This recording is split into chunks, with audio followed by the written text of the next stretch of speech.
how do you manage your anxiety and mental health after you've been through a toxic relationship? It's really important because it can really be crippling and really stop you from living your life, from going through that deep trauma of being in a toxic or a narcissistic relationship. So number one is really important to focus on your breathing, because when we are going through a lot of stress, we can shallow breathe so much, and the more we shallow breathe, the more anxious it makes us feel. And techniques you can do to help that is meditation. Meditation is a really powerful tool to do to help reduce your anxiety and really help your mental health overall. And I don't know if you're like me, when I first started meditating, I really struggled with it because I had a monkey mind and it just did not work for me at all. I just could not see how I could ever meditate. But there are tricks you can do, just simple things. You don't have to be a guru, you don't have to spend hours and hours on end.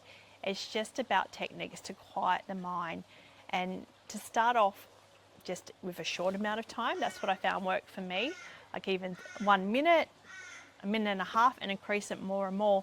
Then you find that if you do have a monkey mind, it's really slowing it down and allowing you to connect to your inner self, to feel peace and calmness.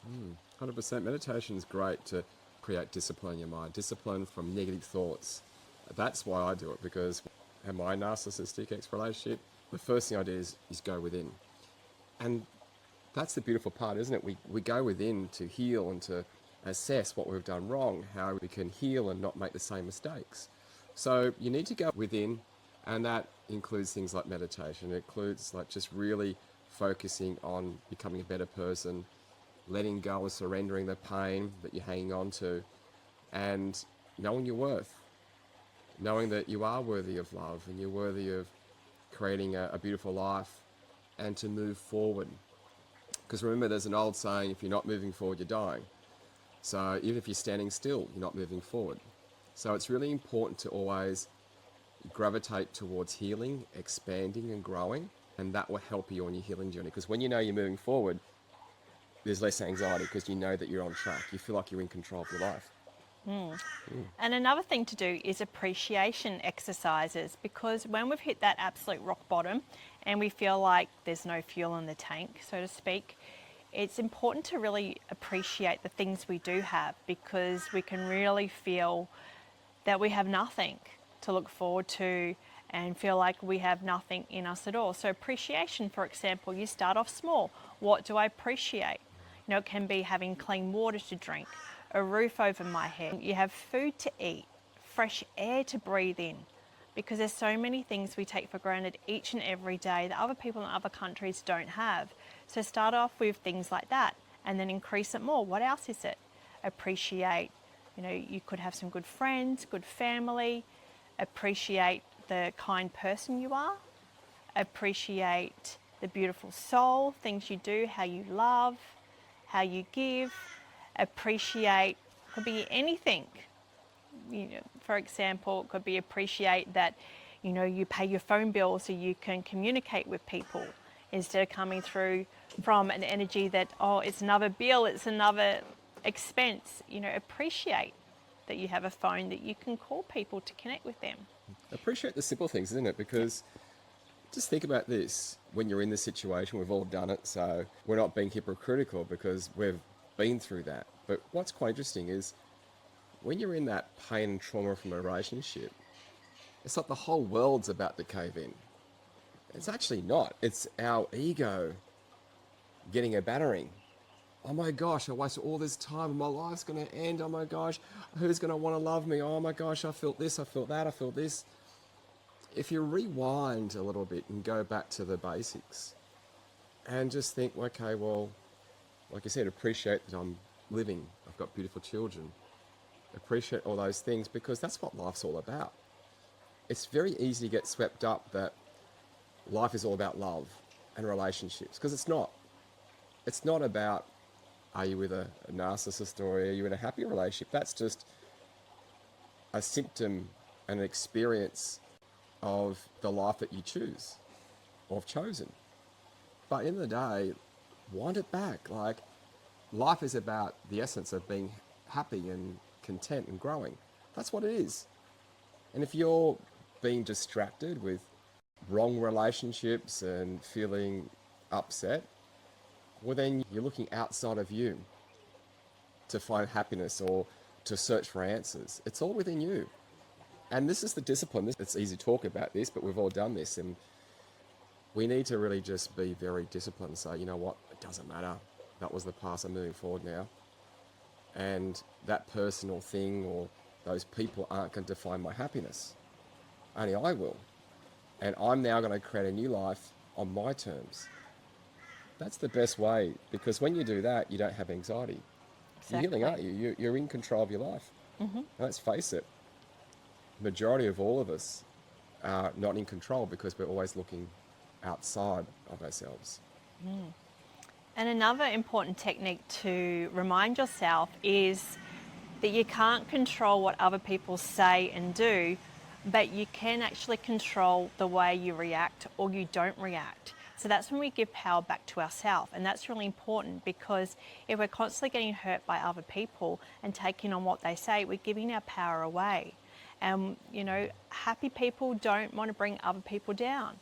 But people who've got their own world of sadness or unhealed trauma, that's when, you know, I call them energy vampires. They take other people's energy by bringing them down. So it's really important to think that. That's another technique, is remind yourself, okay, if that person's been really nasty and horrible, they mustn't be very happy in themselves.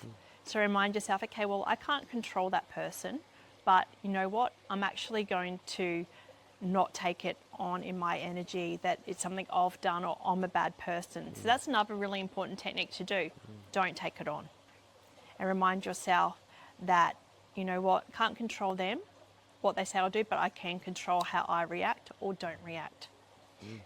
Another important technique is grounding yourself, because when we go through a lot of stress and trauma, we can be walking around very ungrounded, and that's when we do things like we can drop glasses, kick our toes, you know, hit our car into things, say the wrong things.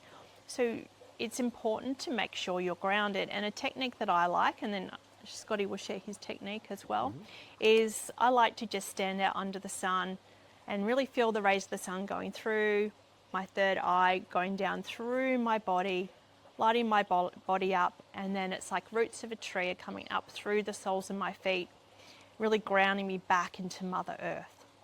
That's a technique that I find is really powerful if I'm ungrounded, and Scotty does something a bit different. Yeah, I just imagine myself going down through the earth's surface into the clay, all the way down to the very epicenter of the earth.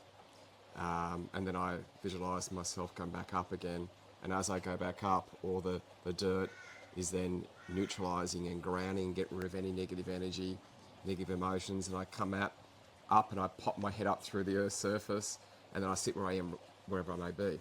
By doing that, I'm visualizing and I'm actually suggesting to the mind, and I'm actually commanding the mind to ground myself and cleanse myself in a heartbeat. So I do it within a second. I go down, up, and that's it. That's all you need to do. Just basically focus, or it could be walking through the rainforest, or it could be putting your feet around the dirt and tinkering around in the sand.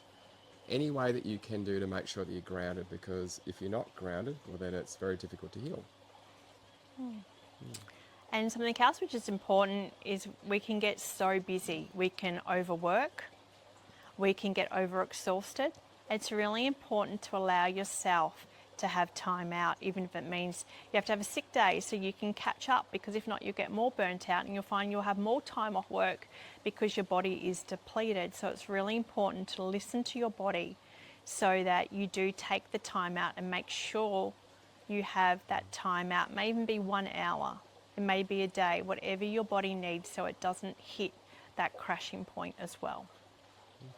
All right. Subscribe to our channel. Please feel free to subscribe. We'd love you to join our family so you can receive more information and, more importantly, more techniques on how to heal from narcissism and toxic relationships. Until then, take care.